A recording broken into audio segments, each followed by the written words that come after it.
मित्रों, आप सभी का स्वागत है हमारी योगा सीरीज़ की चौथी वीडियो में। आज हम जानेंगे षट कर्म यानी षट क्रिया के बारे में। इसका तात्पर्य 6 मेथड ऑफ बॉडी क्लिनजिंग या फिर सेल्फ क्लिनजिंग से है और यह हठ योग में बताई गई 6 क्रियाएं हैं। इनका पर्पस प्यूरिफिकेशन ऑफ बॉडी है और वह कौन कौन सी क्रियाएं हैं तो वह है धोती, बस्ती, नेति, नौली, ताटक, कपालभाति। कुल मिलाकर टोटल 6 क्रियाएं हैं। गैरंड संहिता हमें षट कर्म के बारे में क्या बताती है तो चलो देखते हैं। षट कर्मणा शोधनम च आसनेन भवेद दृढ़म मुद्रया स्थिरता चैव प्रत्याहारेण धीरता प्राणायामाल्लागवं च ध्यानात् प्रत्यक्षमात्मिन समाधिनो च निर्लिप्तम मुक्तिरेव न संशय। इसका मतलब मैं आपको बताता हूँ। इसका भावार्थ क्या है तो इसका भावार्थ है कि शरीर के शोधन के लिए षट कर्म, दृढ़ता के लिए आसनों का अभ्यास, स्थैर्य के लिए मुद्राएं और धैर्य के लिए प्रत्याहार, लाघव के लिए प्राणायाम, ध्येय के प्रत्यक्ष दर्शनार्थ के लिए ध्यान, निर्लिप्तता यानी आसक्तिहीनता के लिए समाधि आवश्यक है। इस तरह से ही यदि आप अभ्यास करते हैं तो अवश्य ही मुक्ति होती है, इसमें कोई संशय नहीं है।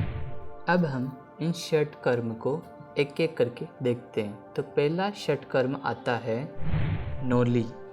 और जो भी व्यक्ति योग स्टार्ट करता है तो वह सर्वप्रथम इसी क्रिया से स्टार्ट करता है।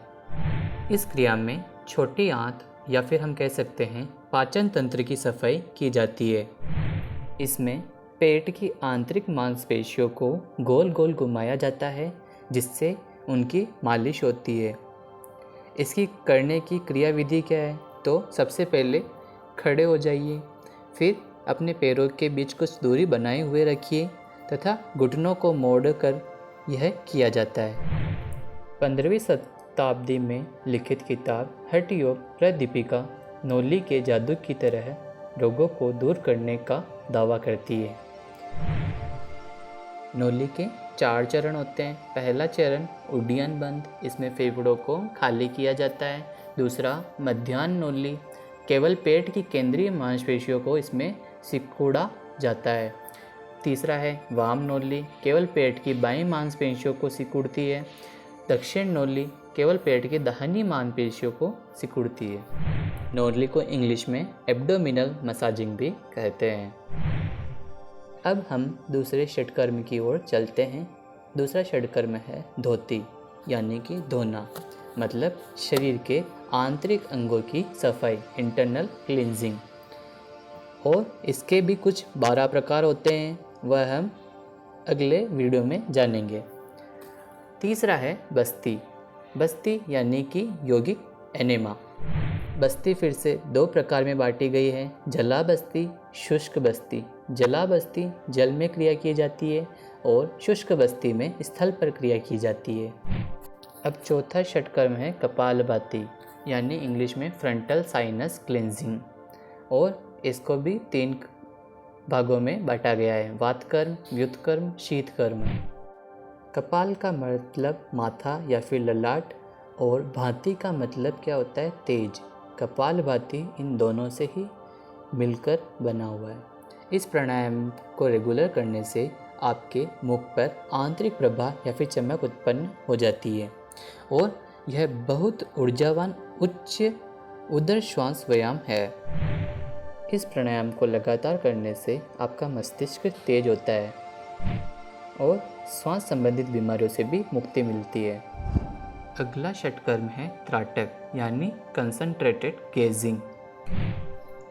त्राटक को भी फर्दर 3 भागों में बांटा गया है, अंतर त्राटक, बाह्य यानी बाहरी त्राटक और तीसरा अधो त्राटक। त्राटक में किसी विशेष दृश्य पर टकटकी लगाकर देखा जाता है। इसका पर्पस क्या है तो इसकी पर्पस में मन की चंचलता को शांत करने के लिए इसे किया जाता है।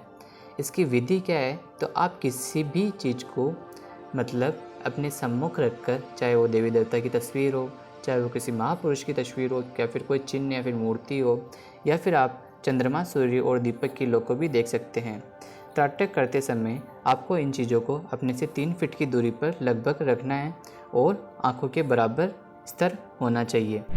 और सामान्य तरीके से बिना पलक झपकाए जितनी देर तक हो सके आपको उस चीज़ पर कंसंट्रेट करना चाहिए। मन में कोई भी विचार ना आने दें। आपका मन अगर विचार आए तो भी वह धीरे धीरे शांत हो जाएगा। और अगला षटकर्म है नेति। नेति यानी नेज़ल क्लिनजिंग यानी नाक की सफाई। मुख्यतः नाक की सफाई जल नेति से या फिर सूत्र नेति से की जाती है। सूत्र का मतलब होता है धागा, जल यानी पानी से नाक की सफाई या फिर धागे से नाक की सफाई। और दूसरा अन्य तरीका है तेल नेति से या फिर दुग्ध नेति से। इसी के साथ गाइस हमारे षटकर्म यहाँ पे ख़त्म होते हैं। ऐसे ही इन्फॉर्मेटिव वीडियो के लिए हमारे चैनल को सब्सक्राइब करें तथा बेल नोटिफिकेशन को ऑन पे करें तथा लाइक, शेयर व कमेंट करना मत भूलिएगा। Thank you for watching my video.